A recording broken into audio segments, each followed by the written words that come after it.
What's up, guys? It's me here.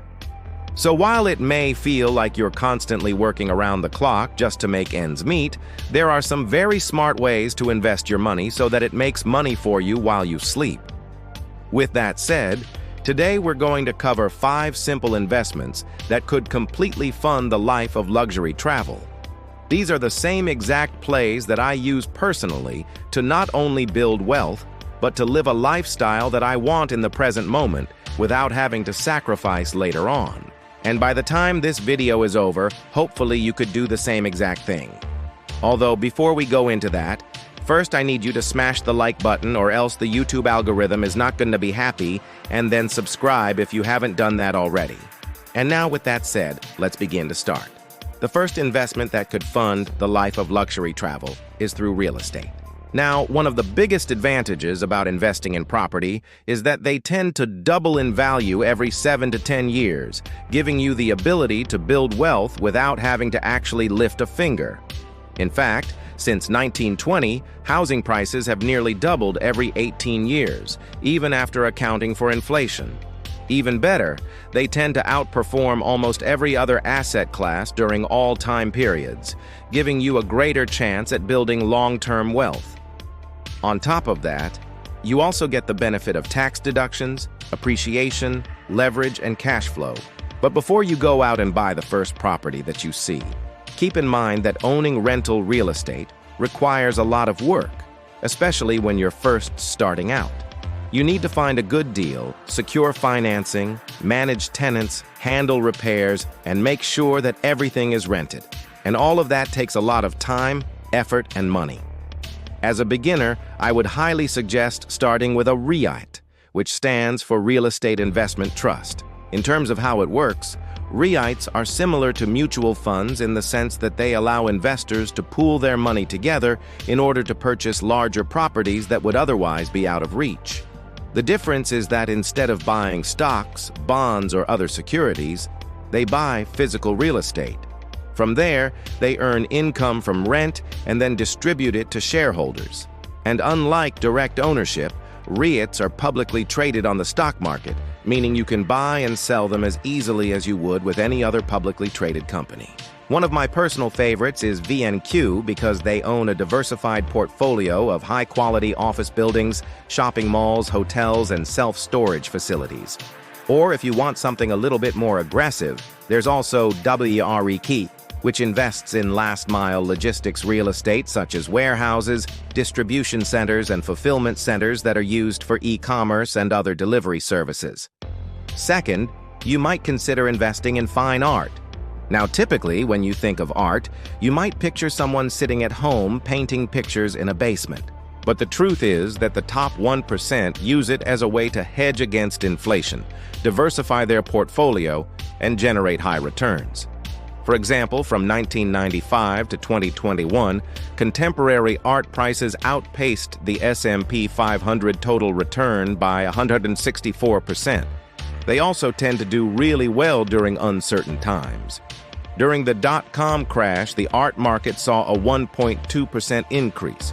During the Great Depression, it increased by 32%, and during the most recent pandemic, it went up by 28%. On top of that, you also don't have to worry about things like fraud, counterfeits, or manipulation, because the entire process is heavily regulated.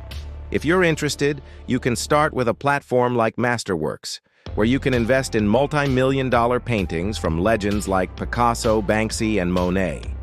Right now, they have an application process, but it's free and only takes a few minutes, so I'll provide more details below. Third, if you enjoy eating out, you could look into investing in a food delivery service. Think about it. Every single day, millions of people order their favorite takeout from restaurants across the country and have it delivered straight to their doorstep. This includes everything from pizza to Thai food, sushi, and more. And they're willing to pay a premium for the convenience of not having to cook or clean up afterwards. Just take a look at this. In 2017, Americans spent a total of $57 billion on takeout food. By 2021, that number jumped to $83 billion, and it's expected to continue growing higher from here. In terms of how you could make money as an investor, one option is to simply buy shares of a food delivery service and watch it grow. Since 2015, their revenue has gone from $0 to $3.6 billion. They've also got partnerships with hundreds of thousands of restaurants in more than 600 cities across 40 countries. Or if you want something a little bit less volatile, another option would be to buy a ghost kitchen. For those unaware, a ghost kitchen is a commercial kitchen space that's used exclusively for delivery-only restaurants, meaning they have no dining room and no storefront. That allows them to save money, scale faster, and operate more efficiently. In fact, the ghost kitchen industry is projected to hit $1 trillion by 2030. Fourth, you might consider investing in a laundromat. Now, I know it doesn't sound the most exciting, but it's one of the best businesses that you could own and operate with minimal work. After all, who doesn't need to wash their clothes? And once the equipment is purchased, it's very unlikely that anything will go wrong. That's why they're considered to be extremely low maintenance. And as a business owner, you could expect a return of anywhere between 15 to 20% with a complete build-out cost of about $1.2 million.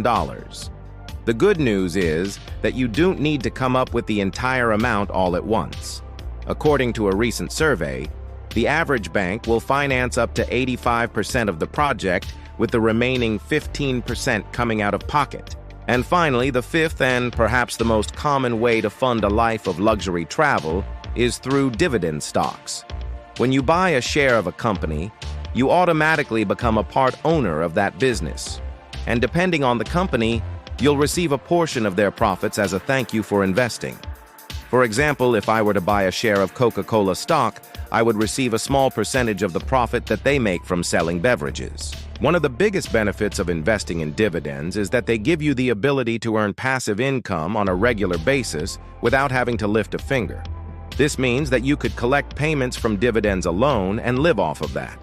Or if you prefer, you could reinvest those dividends back into the company to buy additional shares, which then gives you even more dividends, which then gives you even more money, and so on. This is often referred to as dividend reinvestment, and it's a great way to build wealth over time. Plus, companies that pay dividends tend to be more established and profitable. For instance, J.P. Morgan found that the S&P 500 average dividend yield right now is 1.6%, but Coca-Cola, Apple, and Johnson & Johnson all offer a yield of more than 3%. This means that for every share that you own, you'll receive at least $3 in profit, making it a lot safer than most speculative growth stocks that don't pay any dividends. In addition to that, you could also earn money from price appreciation, meaning if you buy a stock and then the price goes up, you could sell it for a profit. Or if you buy a stock and the company performs well, you could ride that momentum higher as it continues to grow. Just keep in mind that not all stocks pay dividends, and the ones that do will only pay you based on the amount that you own. So the more that you buy, the more that you'll receive. However, before you go out and invest in any of these, I do want to make one very important disclaimer. The reason why I'm able to talk about these investments is because I am not a registered financial advisor, and this is not financial advice. Everything that I say should not be taken as investment recommendations, and nothing in this video should be considered professional advice. Everyone's situation is different, and what works for me might not necessarily work for you. So please make sure to consult with a qualified professional before making any large investment decisions. So with that said, you guys, thank you so much for watching. I really appreciate it. As always, make sure to subscribe, and I'll see you in the next video. Thank you so much, and until next time.